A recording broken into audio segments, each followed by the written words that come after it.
Kita kumpul di majelis ini dalam rangka merayakan Isra Mi'rajnya baginda kita Nabi besar Muhammad sallallahu alaihi wa ala alihi wasallam.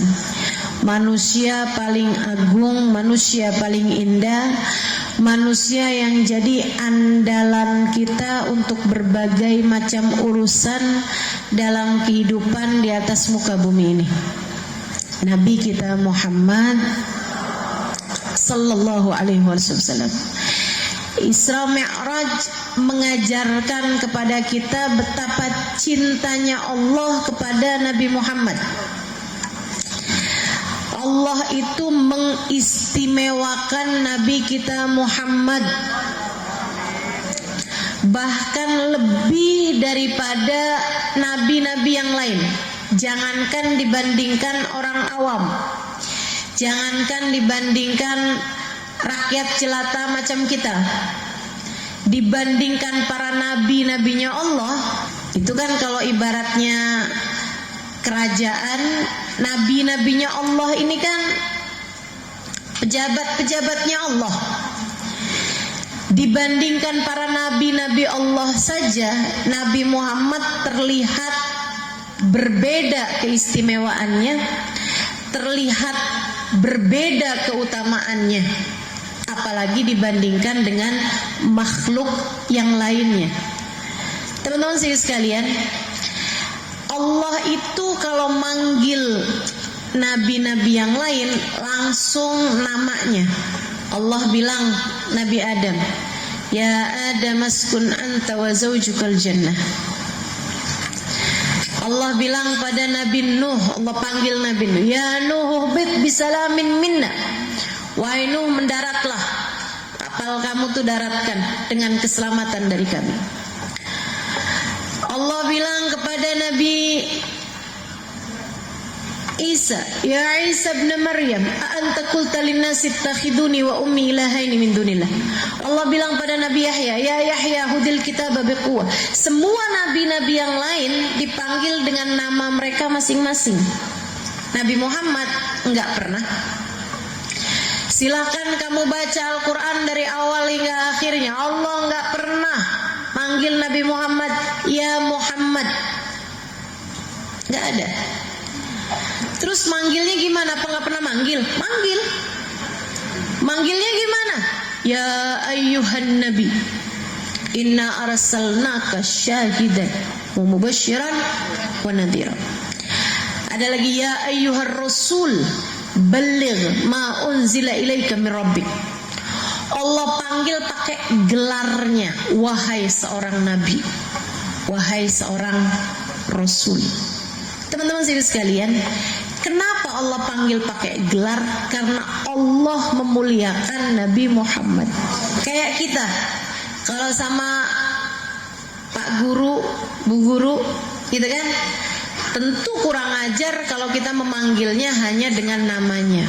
Memuliakan seseorang memanggil dengan gelarnya, memanggil dengan panggilan-panggilan yang merupakan gelar beliau gitu.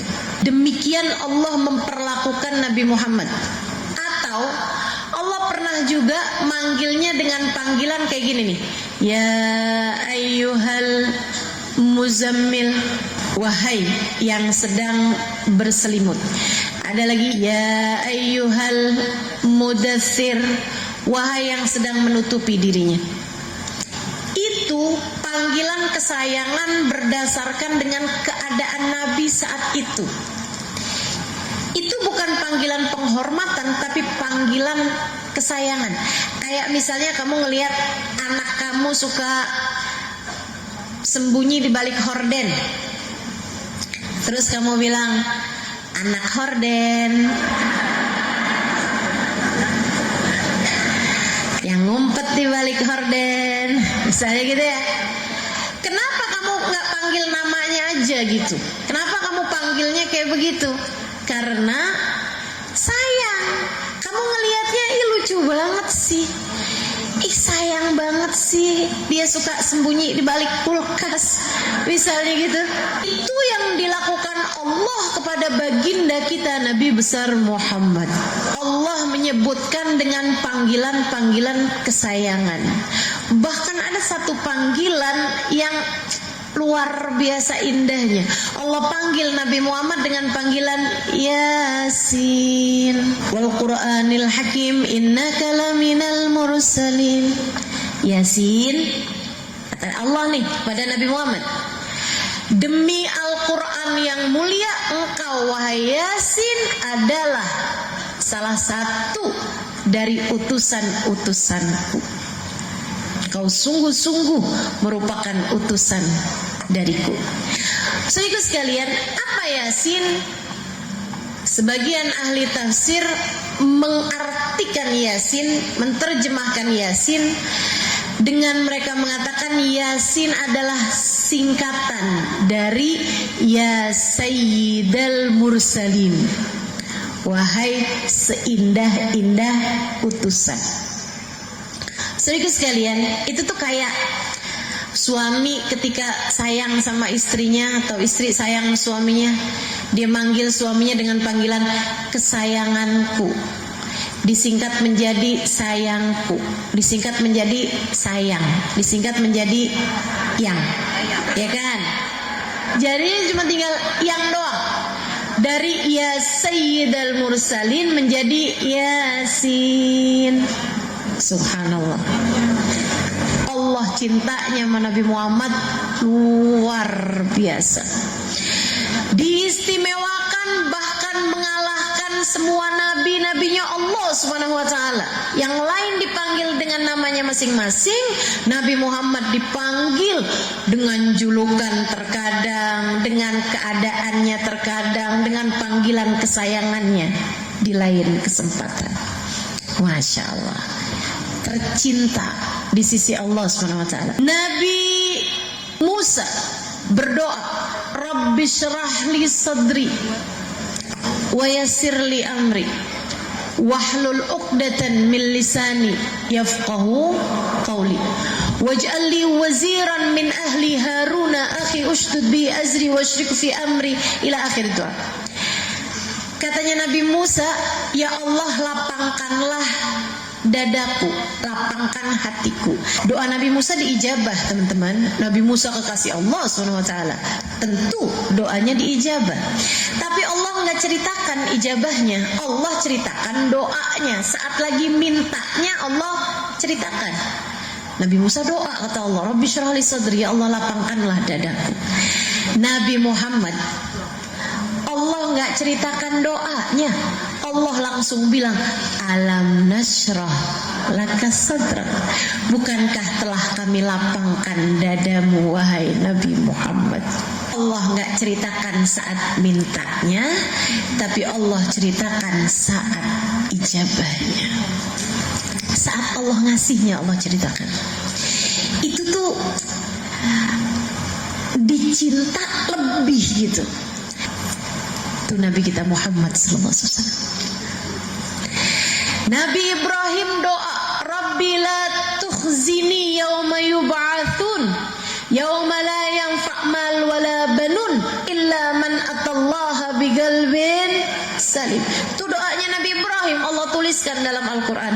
Rabbi la tukhzini yauma yub'atsun, ya Allah jangan hinakan aku di hari pembalasan, di hari kebangkitan. Hari engkau bangkitkan hamba-hambamu ya Allah, jangan hinakan aku hari itu, jangan kecewakan aku, jangan susahkan aku. Tentu doa Nabi Ibrahim diijabah Allah SWT, tapi Allah nggak ceritakan ijabahnya, Allah ceritakan doanya.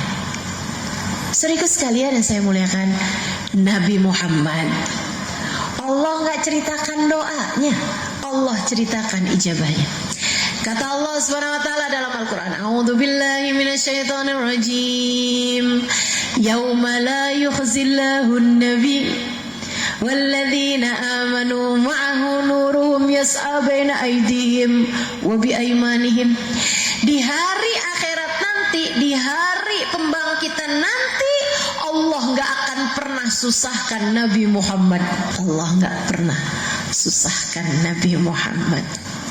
Allah nggak kecewakan Nabi Muhammad. Allah lagi mau bilang, kamu si Muhammad, kamu doa, kamu nggak doa, aku emang udah kasih sama kamu. Kamu nggak akan pernah aku kecewakan.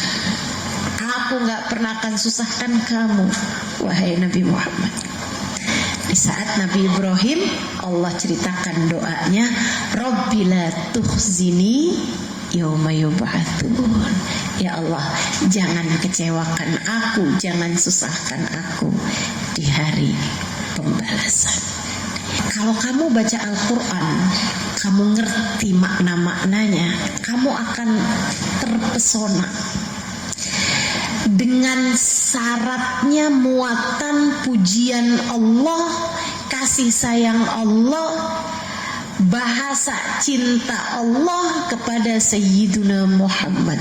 Mudah-mudahan Allah Subhanahu wa ta'ala kenalkan lagi kita kepada Nabi Muhammad, biar kita tambah kenal, tambah ngerti kemuliaan Nabi Muhammad, biar kita tambah masuk, tambah ikut dalam kemuliaan baginda kita Nabi besar Muhammad sallallahu alaihi wasallam.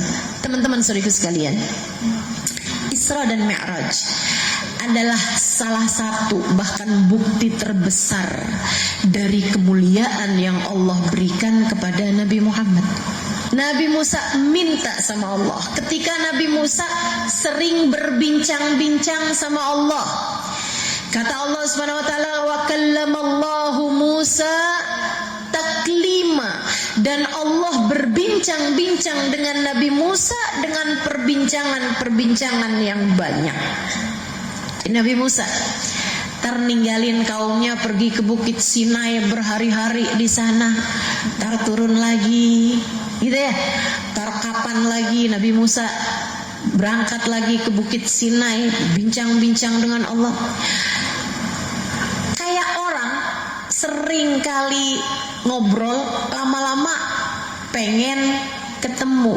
Kabarnya Nabi Musa itu kalau habis berbincang-bincang sama Allah, teman-teman, indahnya Allah Subhanahu wa ta'ala itu sampai membuat Nabi Musa tuh kalau turun dari Bukit Sinai dengerin omongannya orang muntah.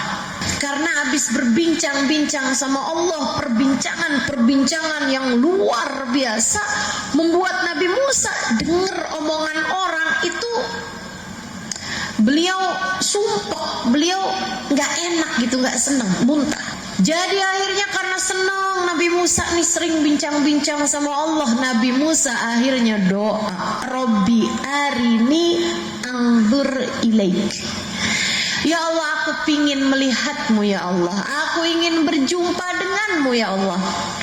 Bolehin dong saya Allah berjumpa denganmu.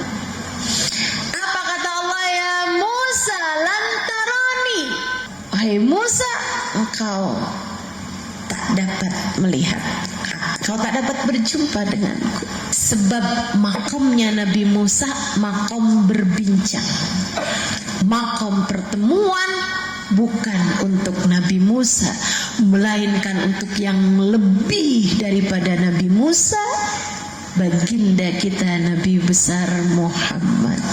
Nabi Muhammad gak pernah minta, gak pernah minta berbincang, gak pernah minta pengen lihat surga secara langsung, gak pernah minta pengen ketemu sama malaikat, gak pernah minta apalagi berjumpa dengan Allah.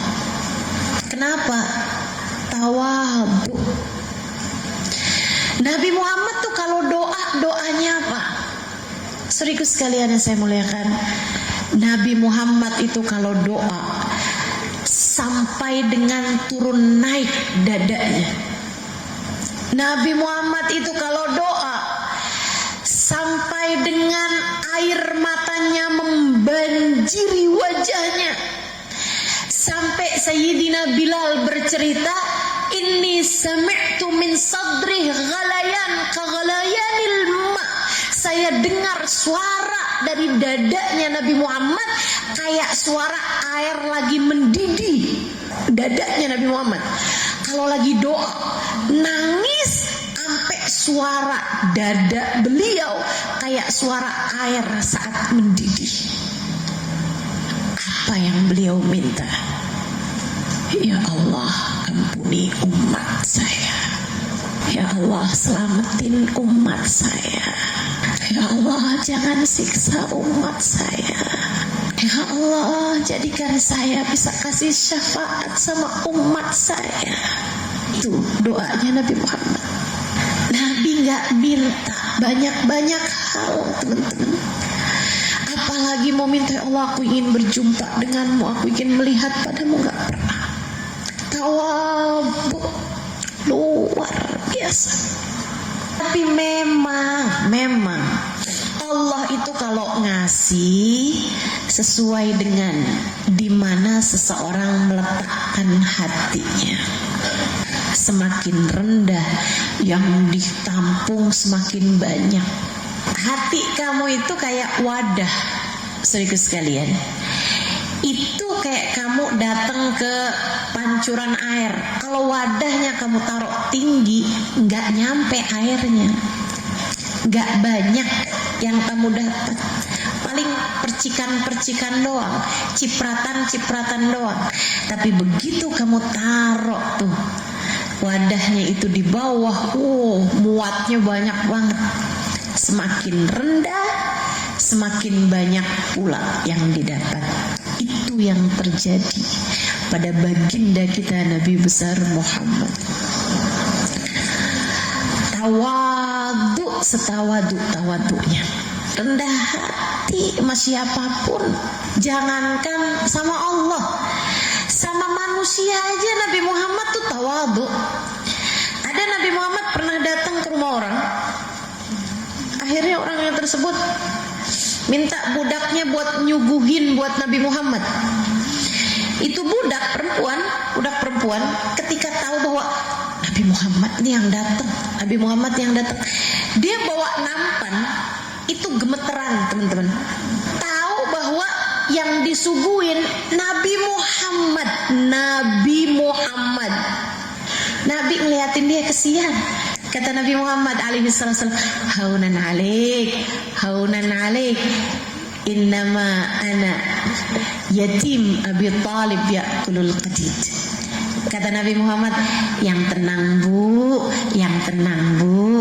saya bukan siapa-siapa, saya cuman anak yatim yang diasuh sama Abu Talib.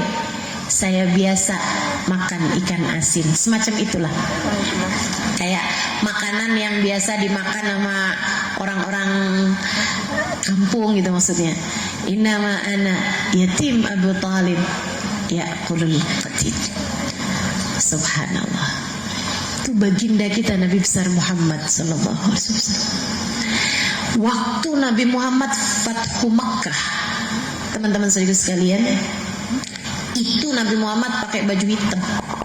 Gak biasa-biasanya, makanya disebut. Bukan berarti laki-laki pakai baju hitam sunnah, enggak. Tapi maksudnya Nabi Muhammad jarang-jarang pakai baju hitam, makanya disebutkan. Nabi seringnya pakai baju putih. Nabi paling suka pakai baju putih. Tapi Nabi juga punya baju hijau, surban hijau. Itu Nabi Muhammad juga punya. Nabi Muhammad punya baju-baju warna lain juga gitu. Nah itu Nabi Muhammad pakai baju hitam waktu Fathu Makkah. Padahal itu kan pantasnya kan pakai baju putih, pakai baju apalah yang warnanya terang gitu ya. Tapi Nabi malah pakai baju hitam. Dan Nabi Muhammad di jalan, Nabi Muhammad berjalan di Mekah tuh kayak semacam diiring gitu di Mekah, teman-teman sih sekarang. Nabi Muhammad punduk sampai kabarnya kepalanya Nabi Muhammad nunduknya itu sampai hampir menyentuh punggung untanya. Tawadhu, sayyidul mutawadhi'in, pemimpin hamba-hamba Allah yang tawadhu. Nih, Allah tuh kalau ngelihat hamba tawadhu kayak gitu, rafa Allah angkat, Allah tinggiin. Makanya kamu kalau hadir majelis dengan perasaan, saya tuh mestinya duduk di depan, nih orang-orang nggak kenal aja siapa saya. Emang kamu siapa? Nggak tahu. Hati-hati teman-teman. Itu man takabbar hafizahullah. Siapa yang sombong direndahkan sama Allah Subhanahu wa taala. Man tawadha rafa'ahu Allah. Siapa yang tawadhu diangkat derajatnya sama Allah. Dia duduk masuk sambil ngerasa, ya Allah, orang kayak saya dihadirkan di masjid, di majelis kumpul orang soleh, ya Allah. Kalau lihat diri saya nih, dosa-dosa saya kayak apaan nih, nggak pantas banget ada di sini. Ya Allah, jangan gara-gara saya di sini Engkau tolak majelisnya orang-orang, ya Allah. Jangan gara-gara saya yang kotor kayak begini Engkau hadirkan di masjid yang mulia ini, ya Allah. Engkau kemudian menolak doanya hamba-hambamu yang lain, ya Allah. Ya Allah, ya Allah. Ini yang punya hati kayak begitu, lihat orang lain selalu ngerasa lebih baik dari dirinya, lebih baik dari dirinya, insya Allah dinaikkan derajatnya sama Allah Subhanahu wa taala. Satu malam Nabi Muhammad udah lagi tiduran, dibangunkan oleh malaikat Jibril. Nabi keluar, diminta sholat. Sebelumnya dibelah dadanya, dipersiapkan. Kemudian habisnya itu sholat 2 rakaat di Masjidil Haram. Kemudian dibawa naik ke Masjidil Aqsa, diterbangkan naik buraq. Buraq tuh kendaraan, kata Nabi Muhammad, lebih kecil daripada kuda, lebih besar daripada keledai, berwarna kuning keemasan, maktub baina aine, tertulis di dahinya sini Muhammad Rasulullah. Buraqnya berdiri, Nabi Muhammad mau naik nggak bisa. Akhirnya malaikat Jibril bilang, ya buraq urkud fa innahu la yarkabuka ahsan min hadza. Wahai buraq, nunduk, nggak akan ada yang menaikimu lebih mulia daripada hamba Allah satu ini. Buraqnya malu, keringetannya wangi banget baunya, bau misik, keringatnya buraq. Teman-teman saudaraku sekalian, kamu jangan berani hadir majelis belum mandi. Kamu bukan buraq. Saya ngingetin aja. Kadang ada orang yang suka kayak nggak inian gitu, mau hadir majelis gitu ya, keringetan, kemudian ya nggak jaga badan, nggak jaga aroma tubuh. Kita nggak boleh loh nyakitin orang, ganggu orang, walaupun dengan aroma yang kurang enak dari badan kita. Bahkan kalau kita lagi puasa, kan mulut kita kan suka bau tuh, iya kan? Itu memang sih ada hadis, la khaluf famis shaim atyabu indallah min rihil misik. Bau mulutnya orang berpuasa di sisi Allah lebih wangi daripada bau misik. Betul. Makanya kita nggak bagus untuk sikatan gigi sesudah subuh. Tapi kalau sebelum subuh itu sunnah malahan, ya, agar baunya nanti siang itu bau dari puasa, bukan dari bau makanan kamu itu gitu. Tapi kan itu puasa ya. Dan hadisnya itu kan bilang la khalufa mis-shaim atyabu indallah. Bau mulutnya orang yang puasa lebih wangi di sisi Allah, bukan di sisi orang. Jadi kalau kamu lagi puasa, kalau ngomong sama orang tuh mesti yang jaga jarak. Kan begitu kan? Jangan lagi puasa deket banget gitu ke muka. Masya Allah. Mesti tahu diri gitu ya. Orang bergaul sama orang tuh mesti peka, mesti paham. Kembali kepada baginda kita Nabi besar Muhammad, naik buraq. Nabi lagi dikasih sama Allah hadiah, jalan-jalan, gak tanggung-tanggung. Orang tuh kalau sama Allah lagi mau dimuliain, gak tanggung-tanggung. Ngajarin kita bahwa muamalah tuh emang mestinya sama Allah. Urusan tuh emang paling enak sama Allah. Allah tuh kalau udah ngasih gak tanggung. Kamu mau minta apa? Pengen apaan aja nih? Mau urusan dunia, mau urusan agama, mau apa segala macem dah. Kalau minta kamu sama orang, gitu kan ya? Minta sama orang,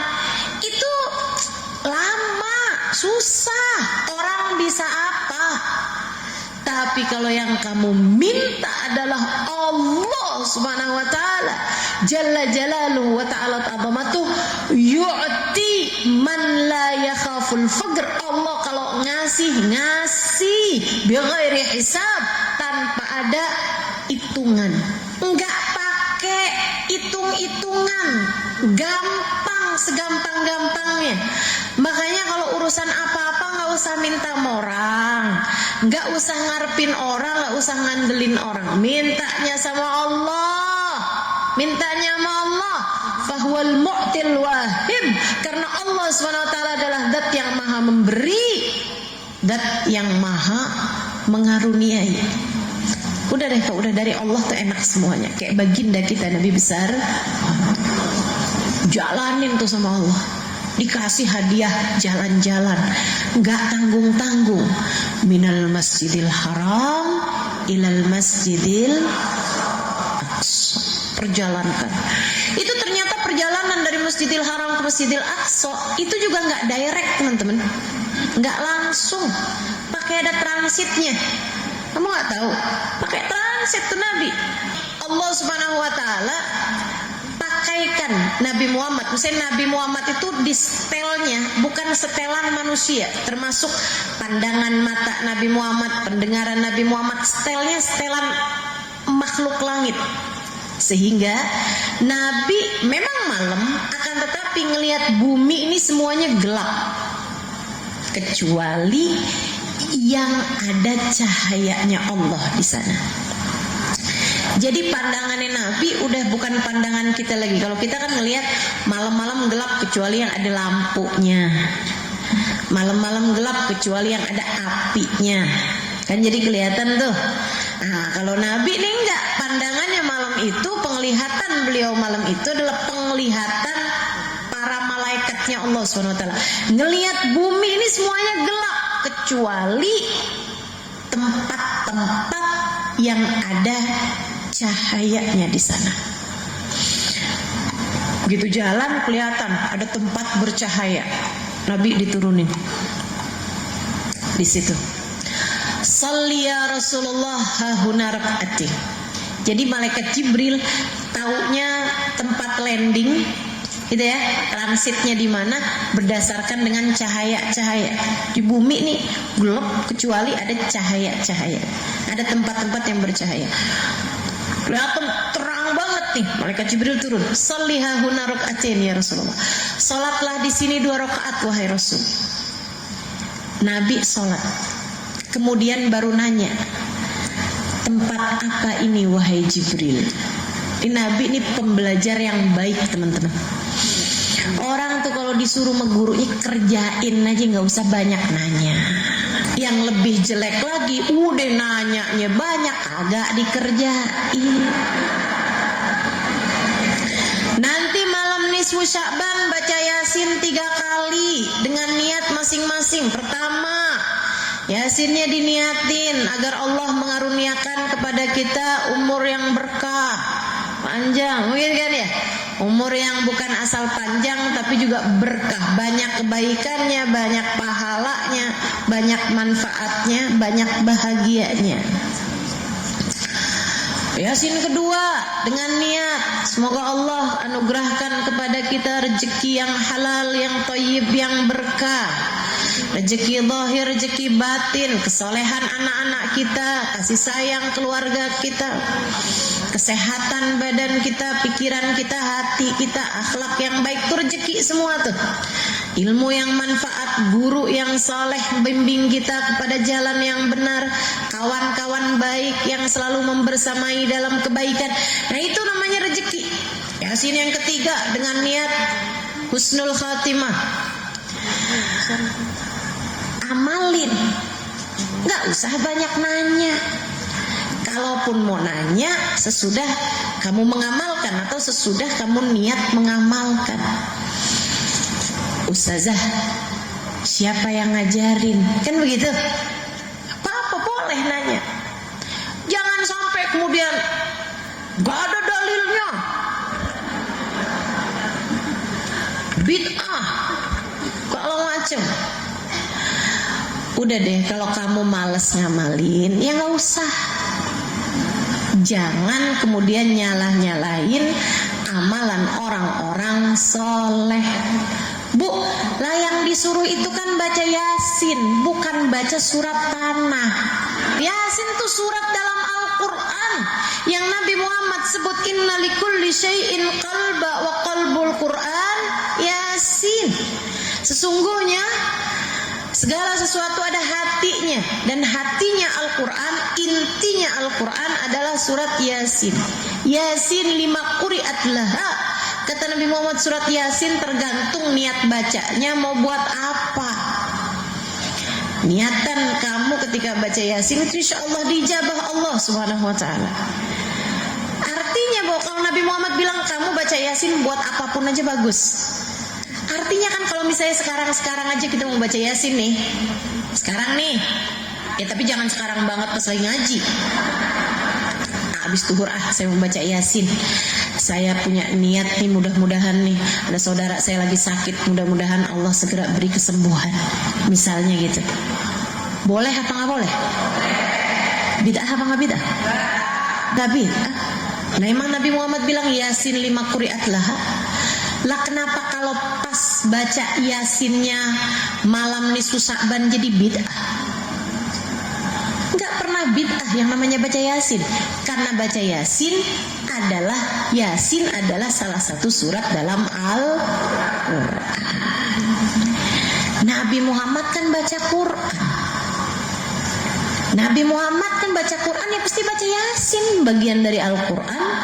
Dan Nabi Muhammad memang sangat sering baca Yasin, sampai dianjurkan oleh Nabi Muhammad untuk membaca surat Yasin. Kata Nabi Muhammad, siapa yang kepengen dimudahkan urusannya sepanjang hari, hendaklah dia membaca surat Yasin. Jadi pagi hari itu aja bagus kita baca surat Yasin. Kata Nabi, siapa yang pengen dikasih kemudahan sepanjang harinya, mengawali pagi harinya dengan baca surat Yasin. Ini gak pernah bid'ah teman-teman sekalian. Nabi Muhammad nanyanya habis ngerjain. Jadi habis selesai sholat 2 rakaat, Nabi baru nanya, Jibril, di tempat apa nih segini terangnya? Ya Rasulullah, hadhihi muhajarah, hadhihi taibah, haitsu fihal muhajarah. Ini adalah tanah taibah, tanah yang wangi. Karena di sini akan menjadi tempat hijrahmu. Nabinya belum hijrah. Tanahnya Madinah udah penuh dengan cahaya dilihat sama penghuni langit sana. Nabinya belum hijrah, teman-teman. Masya Allah, masih 2 tahun sebelum hijrah itu, tahun ke-11 dari kenabian. Nabi hijrahnya 13 tahun. Tahun ke-13 sudah Nabi Muhammad tinggal di kota Mekah. Jadi sekalian, Nabi berangkat lagi nih. Lihat ada tempat terang lagi. Nabi disuruh sholat lagi di situ 2 rakaat. Apa ini wahai Jibril? Makamnya Nabi Musa. Nabi pergi lagi, suruh sholat lagi 2 rakaat. Apa ini Jibril? Turi Sina, Bukit Sinai. Pergi lagi, berangkat lagi. Apa ini Jibril? Bethlehem, tempat lahirnya Nabi Isa. Sampai kemudian terbangkan lagi, diturunkan. Apa ini? Diturunkan di tempat yang sangat ramai, di sanalah Masjidil Aqsa. Nabi begitu masuk full, penuh nabi-nabinya Allah SWT. Ustazah, bukan nabinya Allah ada 25. Itu nabi rasul yang wajib diketahui nama-namanya, yang kamu harus hafal nama-namanya. Tapi jumlahnya nabi dan rasul lebih banyak daripada itu. Kabarnya ada 313 rasul, ada 124.000 nabi dan rasul. Wallahu a'lam. Tapi yang pasti jumlahnya nabi-nabinya Allah itu ribuan, kumpul di Masjidil Aqsa. Nabi dibawa sampai ke depan, soft terdepan. Di soft terdepan ada Nabi Adam, ada Nabi Ibrahim, ada Nabi Nuh, ada Nabi Isa, ada Nabi Musa. Nabi-nabi yang pembesar-pembesar. Nabi-nabi yang kita wajib mengetahui nama-namanya. Nah itu 25 nabi itu di soft terdepan semuanya, soft paling depan, soft pertama. Mereka kemudian mau mengerjakan sholat. Siapa imamnya nih? Semua pada noleh Nabi Adam sebagai kakek moyang mereka semua. Nabi Adam merasa nggak dapat perintah. Noleh Nabi Nuh, enggak. Nabi Ibrahim enggak. Sampai kemudian malaikat Jibril pegang tangan Nabi Muhammad, dimajukan ke depan seraya mengatakan, innaka imamul anbiya wal mursalin, sungguhnya engkau adalah imam para nabi dan para rasul. Nabi Muhammad keren, imam seluruh para nabi, para rasul. Ini Allah kalau lagi mau muliain orang, dimuliain semulia-mulianya, teman-teman. Masya Allah, kalah semuanya, lewat semuanya. Enggak Nabi Adam, enggak Nabi Ibrahim. Nabi Adam loh yang seluruh malaikat disuruh sujud kepadanya, diimaminnya sama Nabi Muhammad. Nabi Ibrahim diimaminnya sama Nabi Muhammad. Semua tuh Allah semua, Nabi Muhammad pimpinan. Habis selesai kemudian sholat, dibawa Nabi Muhammad naik ke atas sebongkah batu. Dari sana kemudian Nabi Muhammad dimi'rajkan, dinaikkan menuju langitnya Allah Subhanahu wa taala Jalla Jalaluhu wa ta'ala azamatu bersama dengan malaikat Jibril. Saya pernah sampai di batu itu, di batu tempat naiknya Nabi Muhammad ke atas langit. Sampai dengan sekarang batu itu diikat dengan ikatan yang sangat-sangat kuat. Kenapa gitu? Karena batunya itu nganggang, katanya dari kuatnya tarikan Isra dan Mi'raj waktu itu sampai batunya tuh terangkat dan kayak kepengen ikut gitu sama Nabi Muhammad sallallahu alaihi wasallam. Batunya terangkat, naik terus gitu, kayak kepengen naik terus, makanya diikat-ikat batunya itu ya. Subhanallah. Saya juga sering cerita bahwa saat saya ziarah ke masjid tersebut yang dekat dengan seberangan sama Masjidil Aqsa. Nah kalau Masjidil Aqsa tuh kubahnya berwarna hitam. Kalau masjid yang itu ada batunya itu, batu naiknya Nabi Muhammad ke atas langit, itu kubahnya itu terdiri dari kubah emas ya, kubah berwarna kuning keemasan. Nabi naikin, lihat langit pertama, langit kedua, langit ketiga, langit keempat, langit kelima.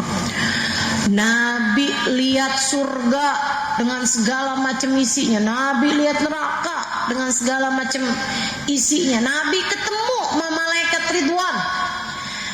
Cakep bener. Sampai Nabi Muhammad bilang, ya Allah Ridwan, andai gak ada balasan orang surga kecuali ngeliat muka kamu dicukup dari cakepnya.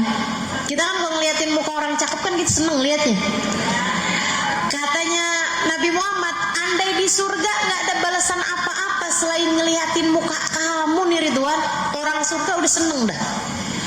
Tapi Nabi Muhammad begitu ngeliat neraka, terus ngeliat malaikat penjaga neraka, malaikat Malik, Nabi Muhammad juga bilang begitu, ya ampun, andai gak ada balasan di neraka selain ngeliat mukanya malaikat Malik, niscaya sudah cukup sebagai siksaan bagi penghuni neraka.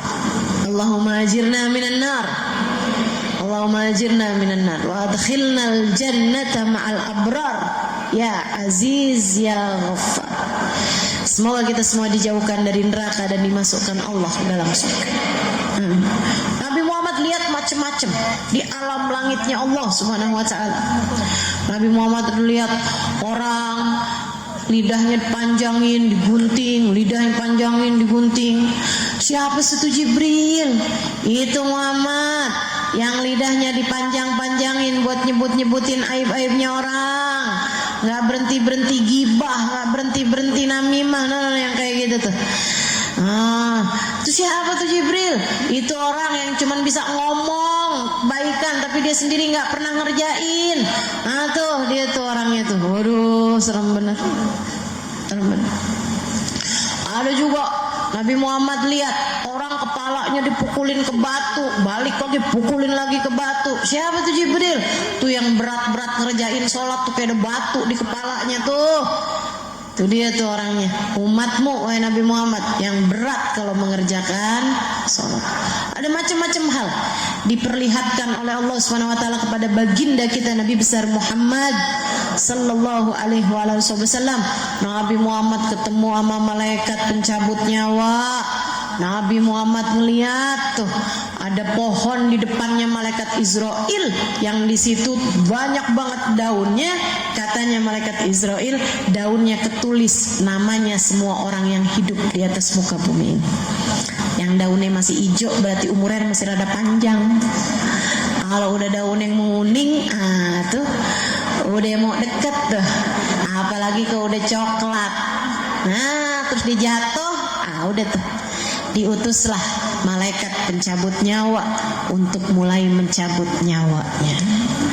Ya Allah, Nabi Muhammad ketemu macam-macam, dari malaikat-malaikatnya Allah, dari nabi-nabinya Allah, sampai sesudah melewati semua tempat tersebut, Nabi Muhammad kemudian dibilang sama malaikat Jibril, hahuna ya Rasulullah, saya cuma bisa mendampingi sampai sini aja. Lah gimana nih Jibril? Katanya sayang, masa di tempat asing semacam ini engkau hendak meninggalkanku? Bukan gak sayang Rasul, malana illalahu maqamum ma'lum. Semua dari kita punya tempat yang terbatas. Saya kalau lewat sejengkal dari yang diizinkan Allah, terbakarlah jasadku wahai Rasulullah. Sampai sini wahai Rasul, tenang, engkau tidak akan berjalan sendirian, engkau hanya akan diperjalankan menuju Allah Subhanahu wa taala. Saya hanya bisa pesan, nanti kalau ketemu sama Allah jangan lupa ucap salam. Kadang-kadang kita kalau udah ketemu sama yang sangat kita cintai sampai lupa ucap salam. Teriak-teriak gak jelas biasanya. Itu ya. Nah, tuh makanya malaikat Jibril pesenin Rasul, nanti kalau ketemu sama Allah jangan lupa ucap salam.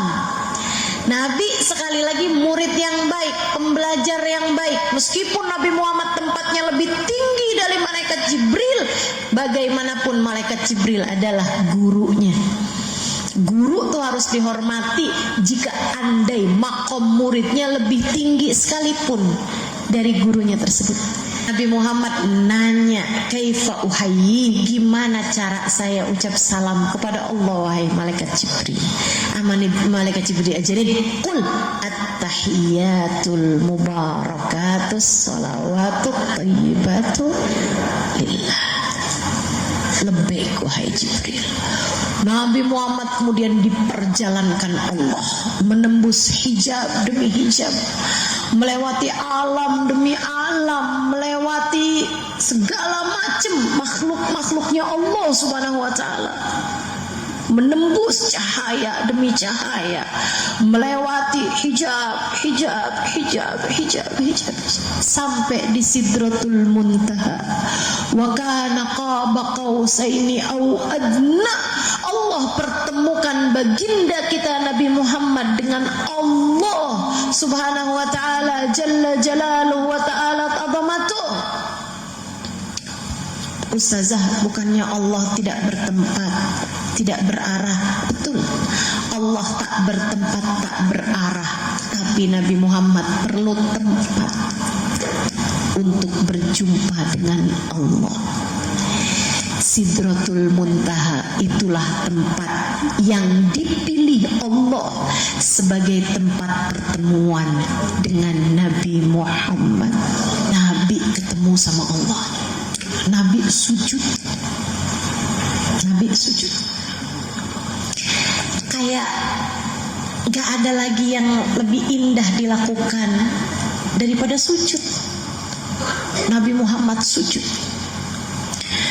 Habis rasa sujudnya cukup, Nabi Muhammad duduk dengan duduknya hamba budak di hadapan tuannya. duduk tahiyat akhir. Itu duduk paling tawadhu, duduk tahiyat akhir. Nabi duduk sambil menunduk. Kemudian Nabi Muhammad mulai membaca salam yang diajarkan malaikat Jibril. At-tahiyatul mubarakatus salawatut thayyibatu lillah. Segala penghormatan, segala kebaikan, segala amal at-thayyibat, segala keindahan. At-tahiyatul mubarakatut, salawat, segala doa, segala ibadah. At-thayyibat, yang indah-indah, yang bagus-bagus, lillah, kami haturkan kepadamu semuanya ya Allah. Segala penghormatan, segala kebaikan, semua ibadah, semua keindahan, kami haturkan. Engkaulah semua yang punya ya Allah. Ucapan salam dari Nabi Muhammad kepada Allah. Dijawab dong salamnya sama Allah.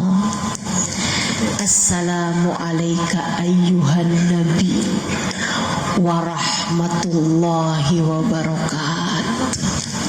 Salam untukmu wahai seorang nabi, dan rahmat serta keberkahan dariku Allah senantiasa tercurah padamu. Kayak apa tuh senangnya teman-teman, ketemu langsung sama Allah.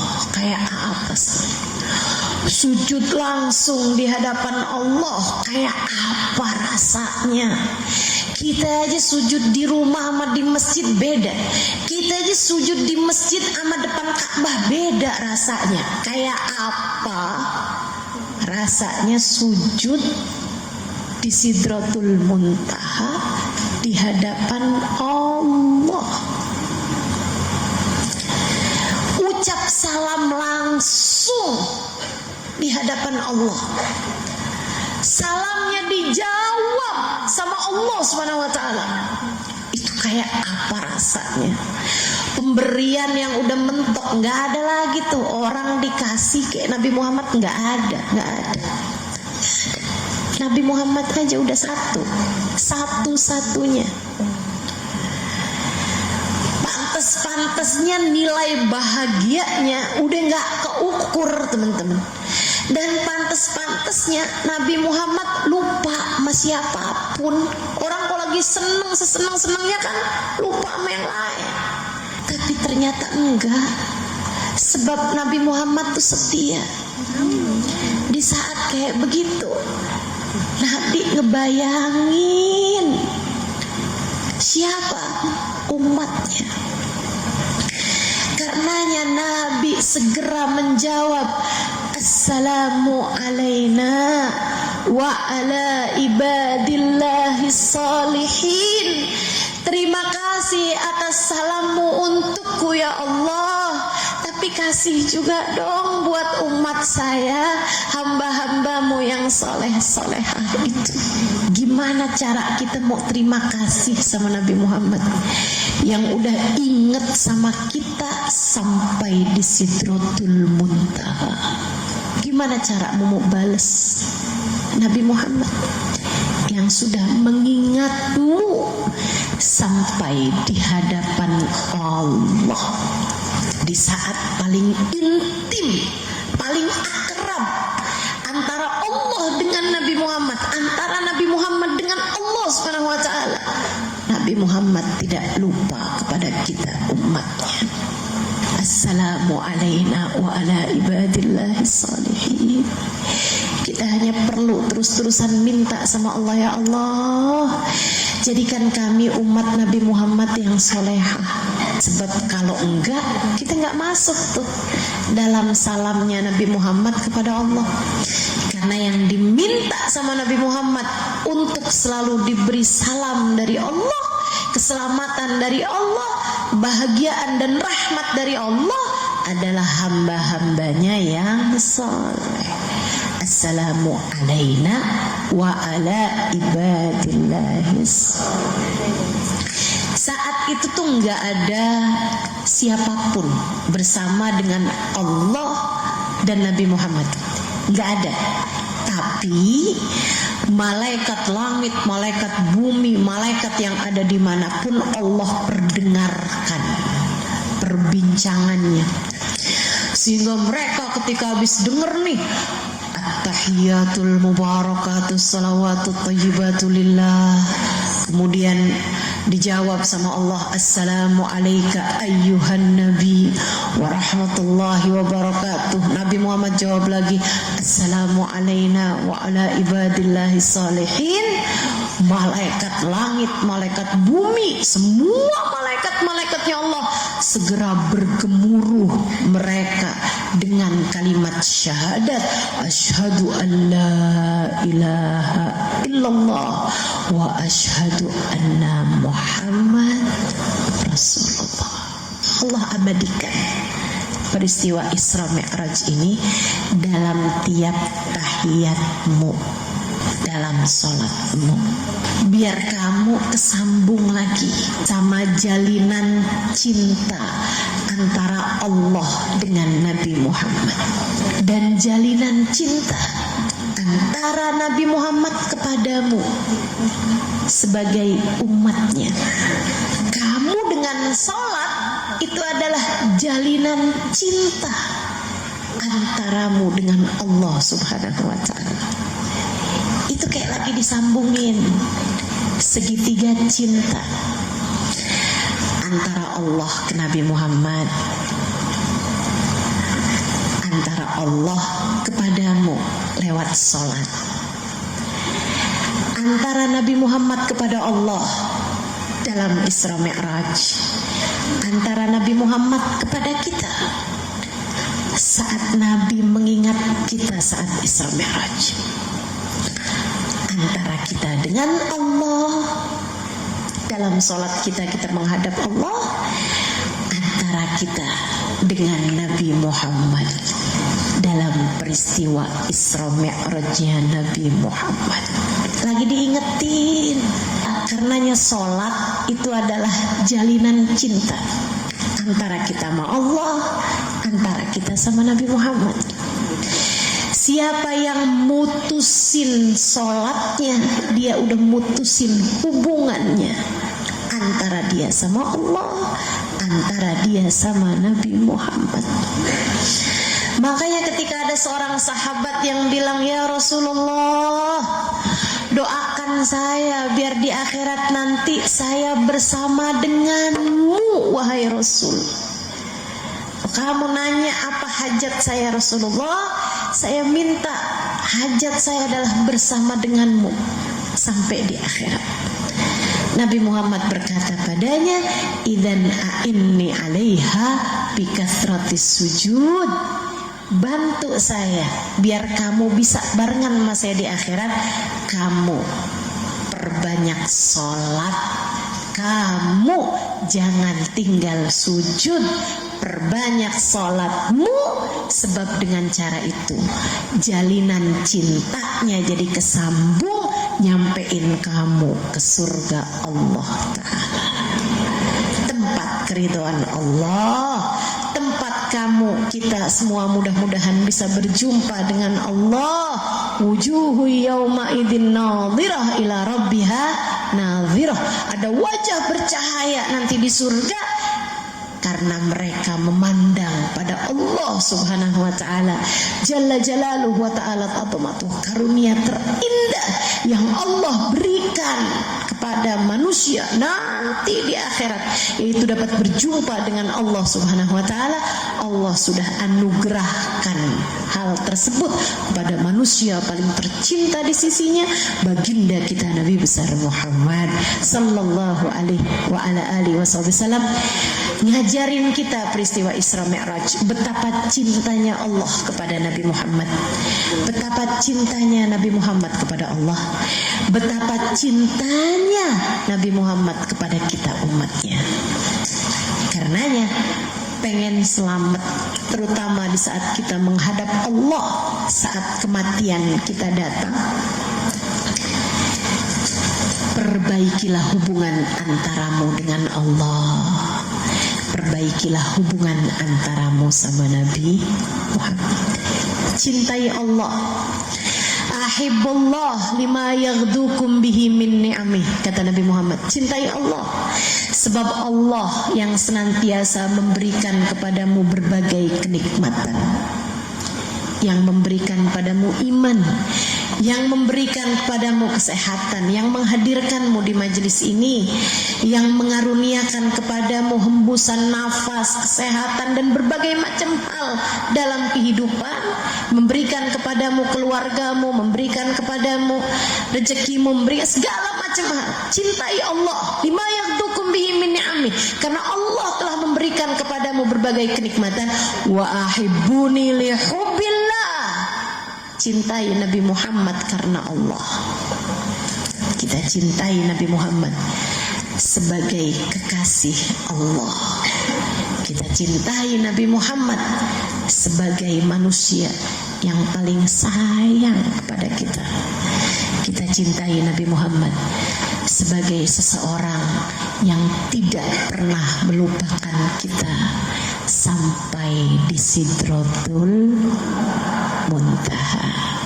Semoga Allah anugerahkan dalam hati kita rasa cinta yang besar kepada Allah, rasa cinta yang besar kepada Nabi besar Muhammad sallallahu alaihi wasallam, memenuhi seluruh ruang hati kita hingga saat kita kembali dalam kematian kita pulang berbekal cinta kepada Allah, berbekal cinta kepada baginda Nabi besar Muhammad sallallahu alaihi wasallam. Rabbana zalamna anfusana wa illam taghfir lana wa tarhamna lanakunanna minal khasirin. Rabbana atina fid dunya hasanah wal akhirati hasanah wa qina adzabannar. Bi subhana rabbika rabbil izzati amma yasifun. Salamun alal mursalin walhamdulillahi rabbil